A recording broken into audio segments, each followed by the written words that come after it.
Our story starts with an ugly flame-haired boy running away from a demon in what looks like an empty street in Japan. But before he gets smashed to pieces, he gets pulled to safety by a brunette with a big pie, and then she tells him to stay quiet or else the monster would catch them.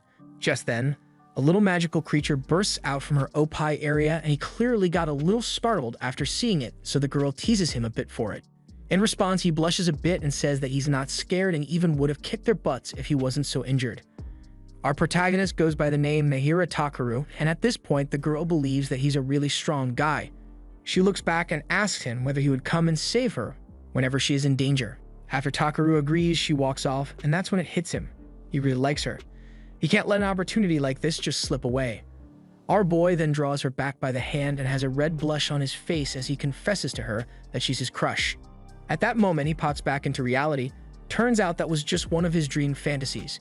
In reality, our boy has been beaten up and tied to a light pole by a notorious biker gang. He's not even concerned about the fact that he's tied up.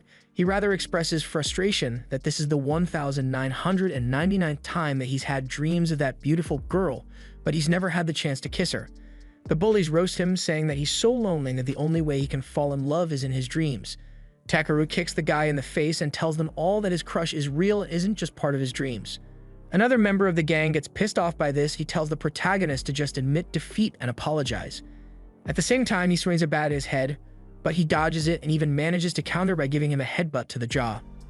After that, he stands on his feet and lets the bullies know that the Nahira family motto is to never accept defeat until you're dead. The bullies decide to take him on all at once, and even while tied to a light post, Takaru still manages to 1v5. After beating the thugs, he escapes on his scooter, reaffirming the promise he made to himself. I will never admit defeat unless I am dead. Just then, he almost skids off the road as he sees the same magical creature he saw in his dream.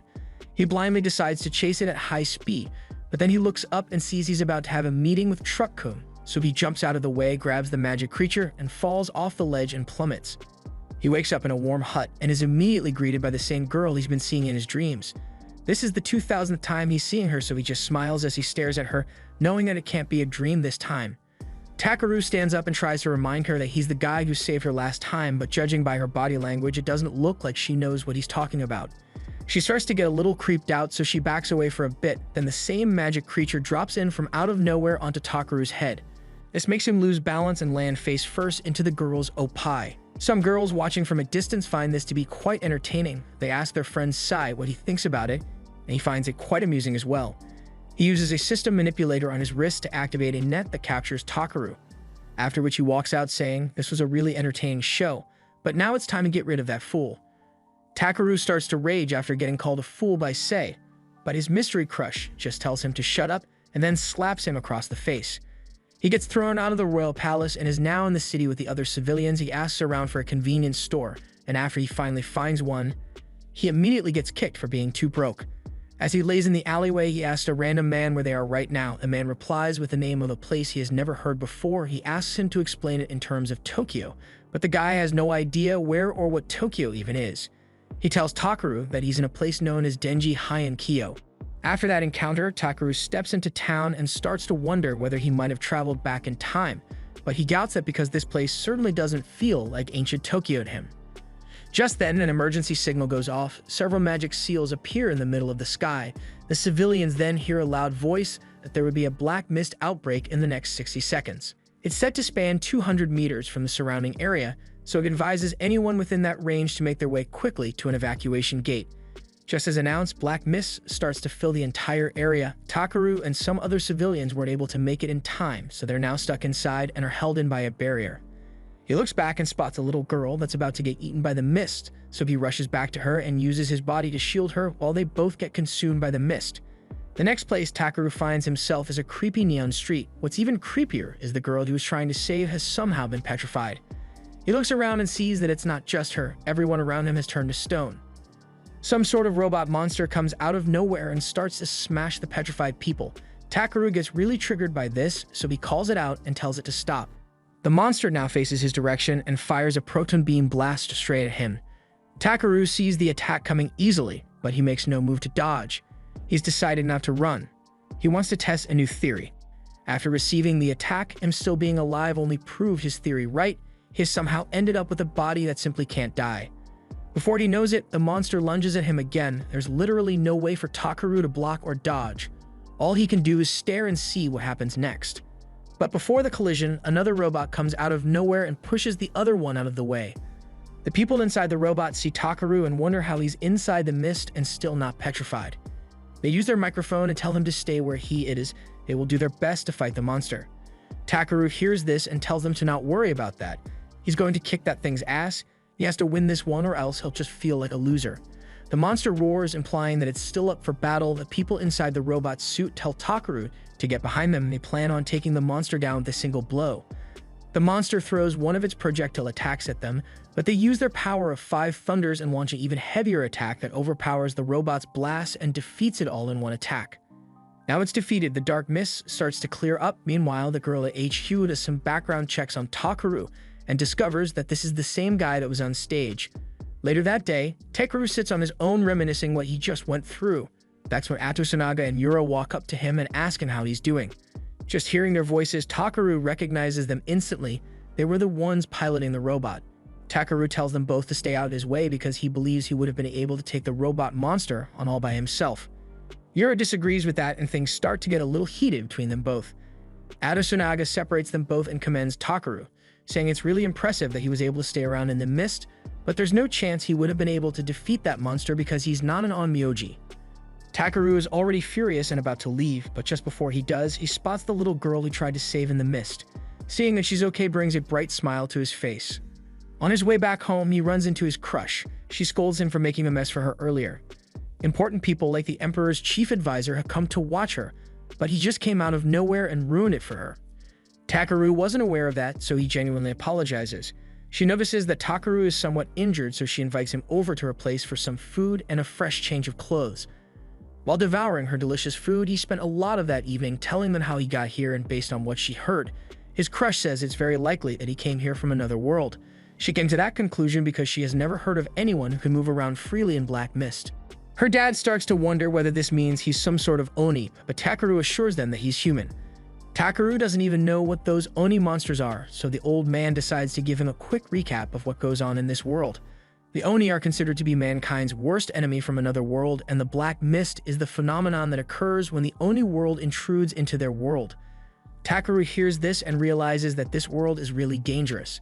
His crush assumes this means he wants to go back to his world, but Takaru isn't sure if he wants to go just yet because he finally got to meet her. His crush's mom says that an onmyoji would definitely know how to get him back into his world. The onmyoji are blazed so much in this world because they're the only reason the city is still standing. They protect the civilians by controlling those giant robots known as the Shikigami, and the one in charge of the Shikigami is a guy named Abanav Samai. Later at midnight, Takaru wakes up and sees his crush doing some form of ballet. He stays to watch, and after she's done, he compliments her, saying she's really good with her feet. She goes on to ask him whether they both had really met at some point. Takaru confirms it, saying they'd met several times, and each time they did, he always promised her that he's going to get stronger to protect her. She finds that to be kind of cute, so she agrees to give her his name. She introduces herself as Tsukimiya.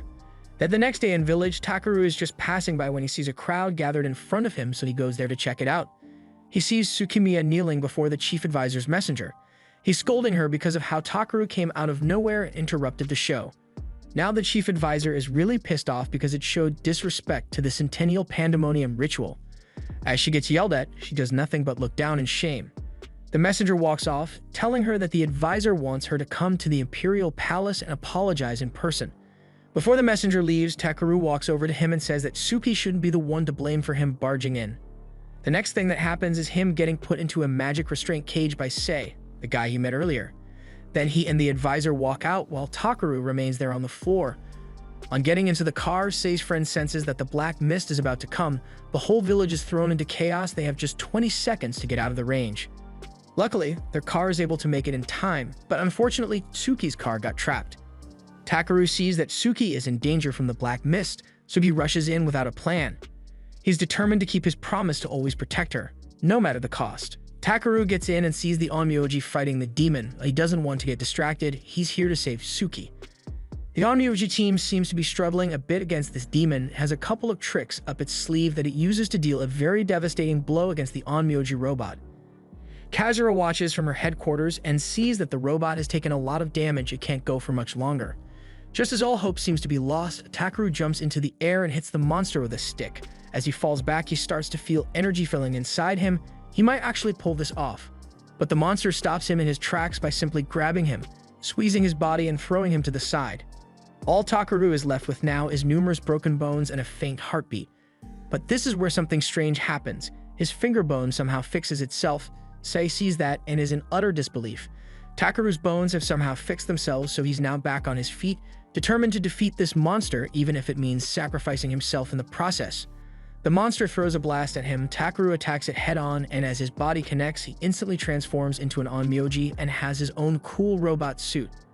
At this point, Takaru is certain that he must have come to this world for this very moment, so he can't afford to disappoint the gods right now. He has to protect Suki. He leaps into the air and uses a single blow to defeat the monster. Kazura and everyone at HQ can't believe their eyes.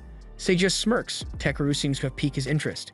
Takaru rushes over to Suki and is relieved as he sees that she's still in one piece, but he forgot to destroy the core beneath her, so she instantly gets crushed right in before his eyes. Takaru is speechless, all that hard work for nothing. To make matters worse, the monster comes out from behind and stabs him through the chest. His life slowly starts to fade, but he's not willing to accept a pathetic ending like this.